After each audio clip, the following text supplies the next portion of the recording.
Welcome to my channel AJ creation. আশা করি তোমরা সকলে ভালো আছো আর আমরাও খুব ভালো আছি।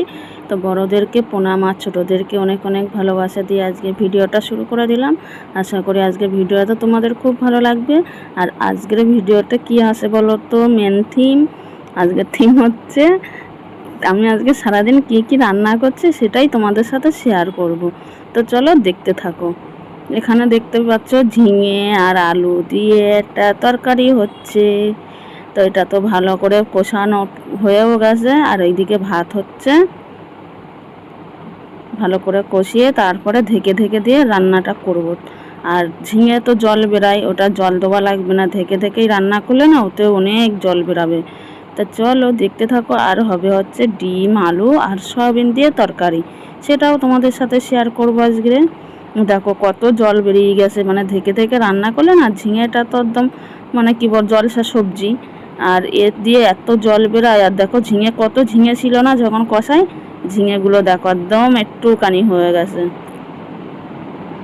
আর এইদিকে দেখো সয়াবিনটাও ভিজিয়ে ধুয়ে টুয়ে নিয়ে আসি ভালো করে, ডিমগুলো খোসা ছাড়িয়ে নিয়ে আসি, আলু টালু সব ধুয়ে নিয়ে আসি। ঝিঙের তরকারি তো হয়েই গেছে, আর এবার করবো সয়াবিন আলু ডিম দিয়ে তরকারি। তো দেখো এইদিকে আমি হলুদ দিয়ে দিচ্ছি গরম তেলে, কেন বলো তো, আর লবণ। তাহলে কি হবে বলো তো বন্ধুরা, তাহলে ডিমগুলো ফুটবে না তেলের মধ্যে দিলে, আর কালারটাও সুন্দর আসবে ভাজার পরে। অনেকে না হলুদ আগে দিতে চায় না, কেন বলো তো, বলে লেগে যায়, কিন্তু না, এটা ভুল ধারণা। দেখো আমি কিন্তু আগে রান্না করলেই কিন্তু হলুদ আলু ভাজলেও আগে নুন হলুদ দিয়ে আগে তেলের মধ্যে দিয়ে তারপরে ভাজা করি, তাহলে তেলটা সেটে না, জানো তো। দেখো তেল কিন্তু ছিটেই নি একদম। আর ডিমগুলো কালারটাও কত সুন্দর কিন্তু হয়ে যায় খুব তাড়াতাড়ি, মানে পুরো ভাজা কমপ্লিট হতে পারে না, ডিমের একটা সুন্দর কালার চলে আসে। দেখো কত সুন্দর কালার চলে এসছে, আর গ্যাসটা কিন্তু বাড়ানোই আছে, দেখতে পাচ্ছ। এই দেখো ডিম ভাজা হয়ে গেছে, আলু ভাজবো, সয়াবিনটা কিন্তু ভাজবো না, কেন বলো তো, সয়াবিনটা ভাজলে না একটা কেমন চিপসের মতন যায়, এর জন্য সয়াবিনটা ভাজবো না। আলুটাও ভেজে নিলাম, ওটা কষানোর সাথেই দিয়ে দেবো। আর এদিকে দেখো ওই তেলেই কিন্তু আমি একে একে মশলাগুলো দিয়ে দিচ্ছি। এখানে তেজপাতা দিলাম তেলের মধ্যে, এবারে দিয়ে দেবো কুচানো পেঁয়াজ, আর একটাই পেঁয়াজ দিয়েছি, একদম হালকা মশলা দিয়ে রান্নাটা করব। এটা ছোট্ট একটা পেঁয়াজ দিয়েছি কিন্তু এর মধ্যে,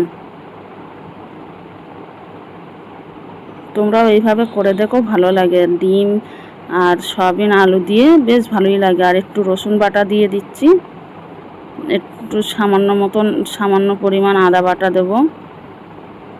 অল্প অল্প মশলা দিয়েই রান্নাটা করব। দেখো অল্প একটু আদা বাটা দিলাম,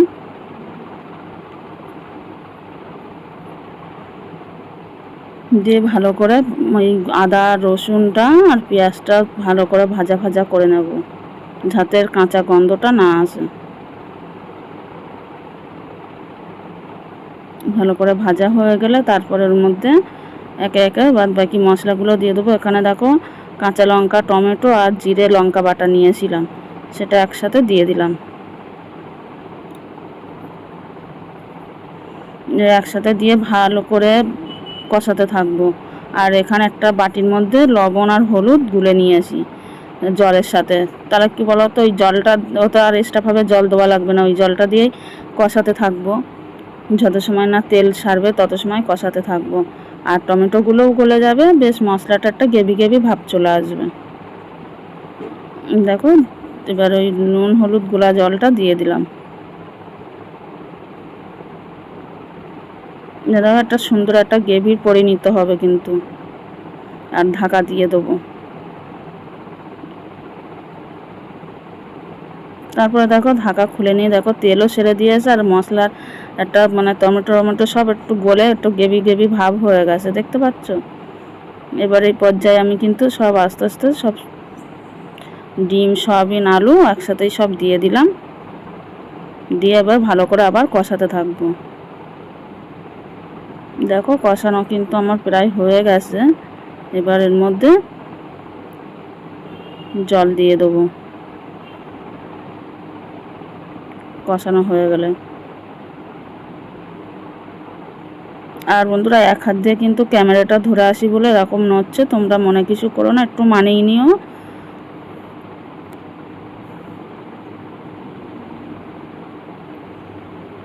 ভালো আমার কষানো কিন্তু হয়ে গেছে।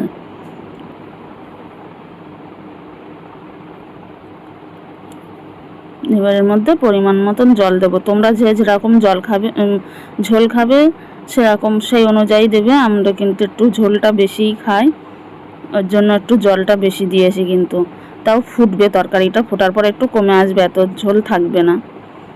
তো এই পর্যায়ে কিন্তু আমি এবার ঢাকা দিয়ে দেবো, দিয়ে তারপর 10 মিনিট পরে ফিরে আসবো। তো দেখো 10 মিনিট পরে ফিরে আসার পরে দেখো তরকারিটা কিন্তু ফুটে গেছে, ঝোলটাও কিন্তু ঠিকঠাক হয়ে গেছে, আলু টালু সব গলে গেছে। এই পর্যায়ে এবার আমি একটু এর মধ্যে গরম মশলা দিয়ে দেবো, গোটা গরম মশলা। তোমরা যদি এখানে গুঁড়ো গরম মশলা দেবো, তোমরা যদি পারো এখানে গোটা গরম মশলা বেটে দিও, বেশ দারুণ লাগে খেতে, একটা সেন্টটা না ভালো লাগে। গুঁড়ো গরম মশলার থেকে বেটে শিলে বেটে যে দেওয়া হয় না সাথে সাথে, ওই মশলাটার সেন্টটা হেভি বেরায়। তো আমার যেহেতু তাড়াহুড়োর মধ্যে রান্নাটা করতে হয় সকালবেলা, ওর জন্য না হয়ে ওঠে না অত কিছু। তো আমি গুঁড়ো গরম মশলা দিয়ে কিন্তু ঢাকা দিয়ে রেখেছিলাম, এবার নামিয়ে দেবো। আর আমার কিন্তু তরকারিটা পুরো কিন্তু কমপ্লিট হয়ে গেছে, নামিয়ে দিলাম।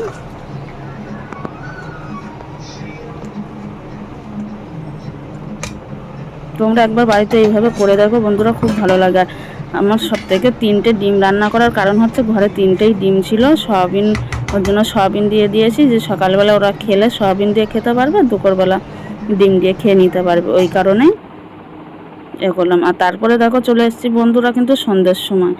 তো সন্ধ্যের সময় টিফিন কি খাবো, তো পাস্তা বানিয়ে নিলাম, পাস্তা আর এখানে ম্যাগি একসাথে বানিয়ে নিয়েছি কিন্তু। আর খেতে কিন্তু দারুণ হয়েছিল। তা তোমাদের সাথে সেইভাবে রেসিপিটা দেওয়া হয়নি, মানে কী বলো তো, সবসময় ভিডিওটা করাটা না খুব টাফ হয়ে যায়। তো বন্ধুরা আজকে কিন্তু এখানেই শেষ করছি, বেশি বড় করব না। তোমাদের ভালো লাগলে লাইক কমেন্ট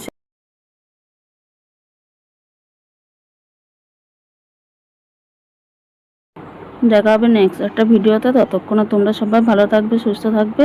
তো সবাইকে শুভ সন্ধ্যা জানিয়ে আজকে সন্ধ্যাটা ভিডিওটা এখানেই শেষ করলাম। টাটা, বাই বাই সবাই।